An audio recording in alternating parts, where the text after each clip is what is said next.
Assalamualaikum warahmatullahi wabarakatuh. Selamat siang anak-anak. Bagaimana kabarnya hari ini? Ya Alhamdulillah. Ibu harap kita semua selalu dalam lindungan Allah yang Maha Kuasa. Dan Ibu ingatkan untuk selalu menjaga protokol kesehatan. Ingat 4M ya anak-anak. Nah, apa itu 4M? Yang pertama adalah mencuci tangan dengan sabun. Nah, yang kedua adalah memakai masker.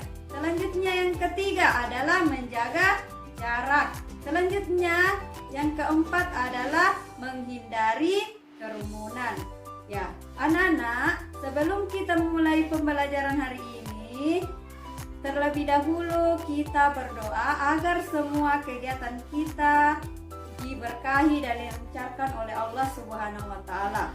Berdoa dimulai. Berdoa selesai. Nah, sebelum kita memulai pembelajaran hari ini, siapa di sini yang masih ingat pembelajaran kita minggu lalu? Ya, pasti anak-anakku di sini masih ingat. Ya, bagus. Minggu lalu kita mempelajari tentang organ pernapasan pada manusia, yaitu paru-paru. Ya anak-anak, selain paru-paru berperan penting dalam pernapasan pada manusia, paru-paru juga berperan penting dalam sistem peredaran darah pada manusia. Ya bagus. Jadi anak-anak, adapun tujuan pembelajaran kita pada hari ini ada dua. Yang pertama, setelah anak-anakku mengamati video, anak-anakku mampu menganalisis organ-organ peredaran darah pada manusia. Selanjutnya, tujuan yang kedua, setelah mengamati video, anak-anakku juga mampu menganalisis fungsi-fungsi organ peredaran darah pada manusia. Ya, jadi anak-anak, materi kita pada hari ini adalah tentang organ-organ peredaran darah pada manusia. Sebelum kita lanjut pada materi kita hari ini, Ibu akan bagi ke dalam beberapa kelompok secara heterogen. Silahkan bergabung dengan kelompoknya masing-masing. Ya, coba perhatikan video berikut. Masih ingat kan pembahasan kita pada bab sebelumnya? Itu loh tentang sistem pencernaan manusia dan hewan. Nah, hari ini Mama bantu kita ya buat membahas tentang sistem peredaran darah pada manusia. Oke, Pipo. Teman-teman, kalian ingat kan kalau proses pencernaan makanan menghasilkan sari makanan? Sari-sari makanan hasil proses pencernaan akan diedarkan ke seluruh bagian tubuh untuk dimanfaatkan. Nah, bagian tubuh yang memiliki tugas untuk mengangkut dan mengedarkan sari makanan adalah darah. Selain itu, darah juga berfungsi mengedarkan oksigen dan karbon dioksida hasil pernafasan. Betul, Pipo. Jadi, darah itu punya dua fungsi buat tubuh kita. Darah berfungsi untuk mengangkut dan mengedarkan sari makanan hasil proses pencernaan ke seluruh tubuh. Selain itu, darah juga berfungsi mengedarkan oksigen dan karbon dioksida hasil pernapasan. Peredaran atau aliran darah di dalam tubuh manusia terjadi melalui organ peredaran darah, yaitu jantung dan pembuluh darah. Jantung adalah organ tubuh yang berfungsi untuk memompa darah ke seluruh tubuh. Jantung manusia terletak di dalam rongga dada agak sebelah kiri. Kamu tahu nggak besar jantung kita? Kalau jantung orang dewasa sih kira-kira seukuran satu kepalan tangan yang beratnya 300 gram. Di dalamnya, jantung memiliki 4 ruang, yaitu serambi kiri, serambi kanan, bilik kiri, dan bilik kanan. Betul nggak, Ma? Betul, Pipo. Sebagai alat pemompa darah, jantung memiliki otot-otot yang kuat. Otot bilik lebih tebal daripada otot serambi, karena otot bilik memompa darah keluar jantung untuk diedarkan ke seluruh tubuh. Oh iya, di antara serambi dan bilik jantung ada pemisah berupa pintu turun yang disebut katup jantung. Katup jantung yang sehat dapat menutup sangat rapat, sehingga darah dari bilik tidak tercampur dengan darah dari serambi. Katup-katup itu membuka dan menutup seirama dengan denyutan jantung.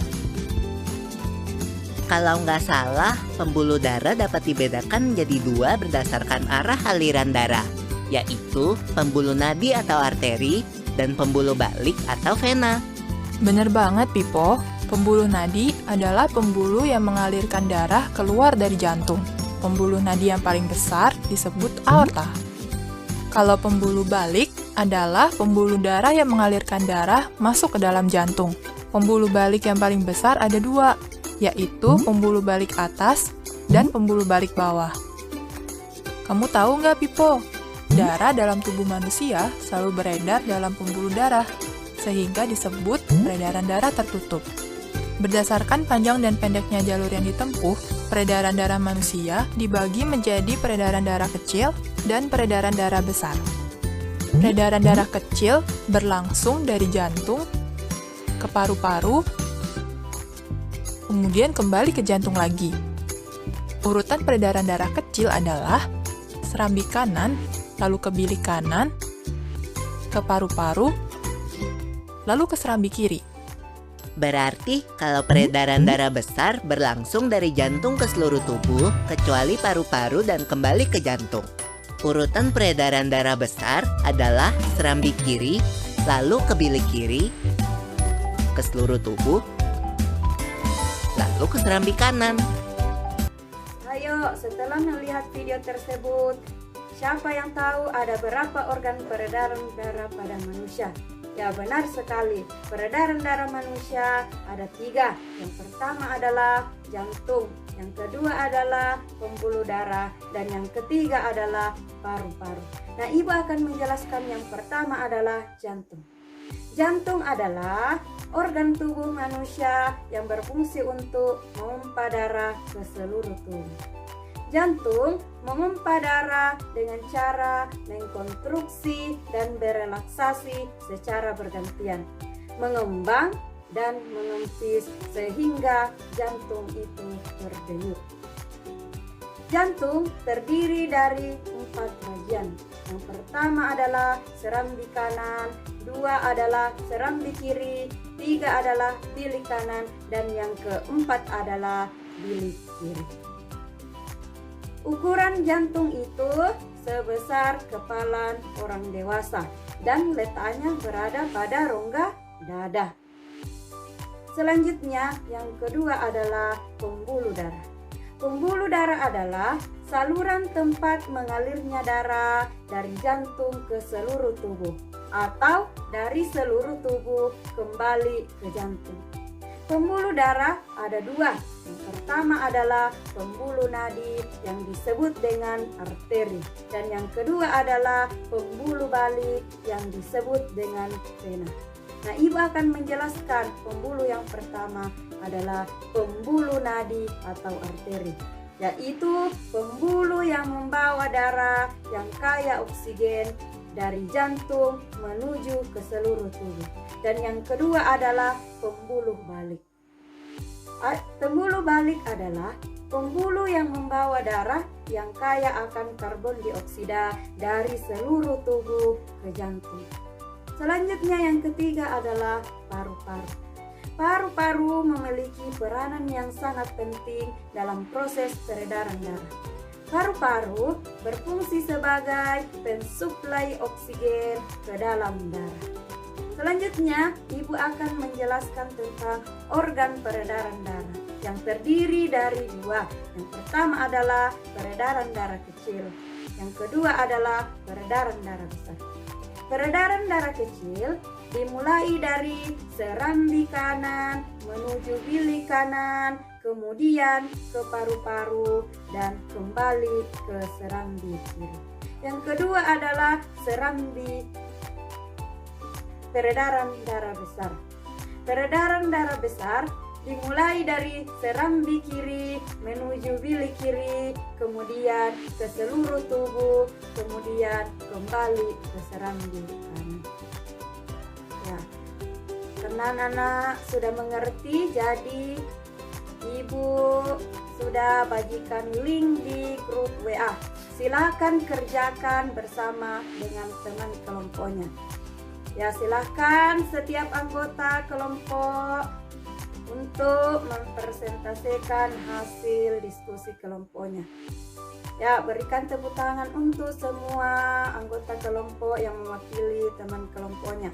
Karena setiap perwakilan kelompok sudah mempresentasikan hasil diskusinya. Jadi tadi ketika kalian sudah berdiskusi, sudah bekerja sama, dan sudah percaya diri ketika mempresentasikan hasil diskusinya. Ya, nah sebelumnya kita lanjut, Ibu ingin tanya, siapa di sini yang tahu apa fungsi dari paru-paru? Ya, benar sekali bahwa fungsi paru-paru adalah sebagai penyuplai oksigen ke dalam darah. Selanjutnya, coba buka link yang Ibu bagikan di grup untuk menguji pemahaman anak-anakku sekalian apakah sudah mengerti materi kita pada hari ini. Ya, sekian pembelajaran kita pada hari ini. Assalamualaikum warahmatullahi wabarakatuh.